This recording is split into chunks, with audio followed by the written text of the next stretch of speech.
You know, a language is so much more than just a bunch of words. It's an entire world. It's a connection to who came before you. And for some people, their language is a battleground for survival itself.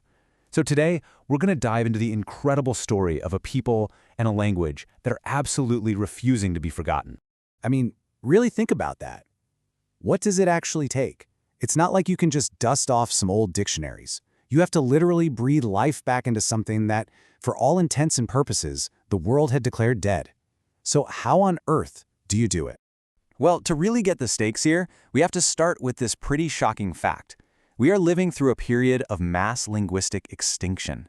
That's thousands of unique ways of seeing the world just vanishing. And for a very long time, the Taino language of the Caribbean was on that list. You see, the Taino were the first indigenous people to encounter Columbus, and the official story, the one in the history books, was that they were just wiped out. People, language, everything. And this brings us to a really crucial idea, paper genocide. It's when a people's existence isn't just erased by force, but by the stroke of a pen. They're literally written out of the history books, declared extinct, and made totally invisible. But here's the thing. This isn't a story about extinction. Not at all. This is a story of incredible resilience. Because that old narrative, it's being completely rewritten by the very people who were supposed to have disappeared. So let's meet them.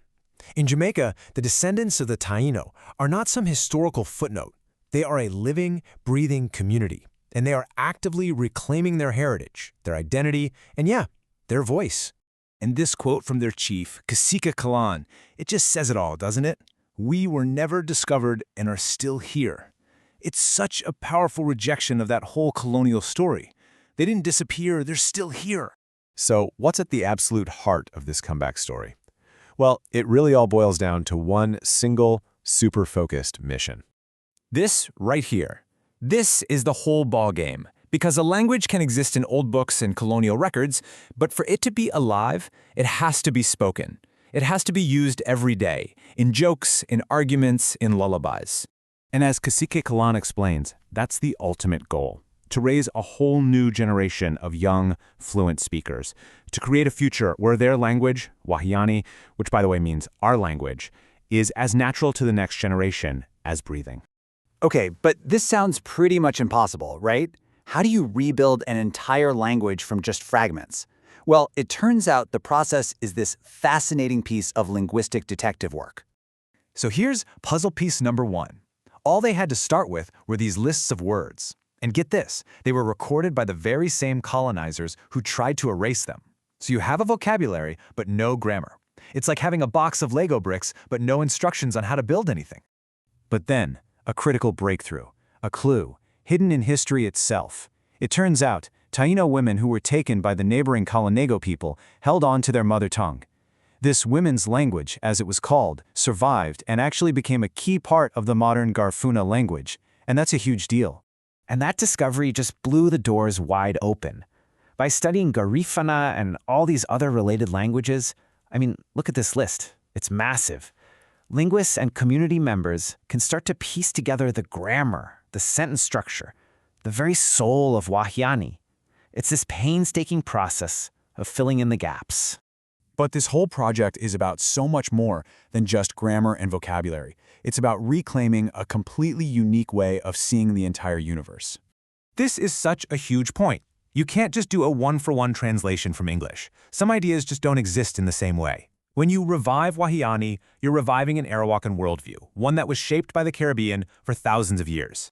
And this example just perfectly illustrates it. In Wahiyani, the word for woman is inaru. The word for truth is inaruti.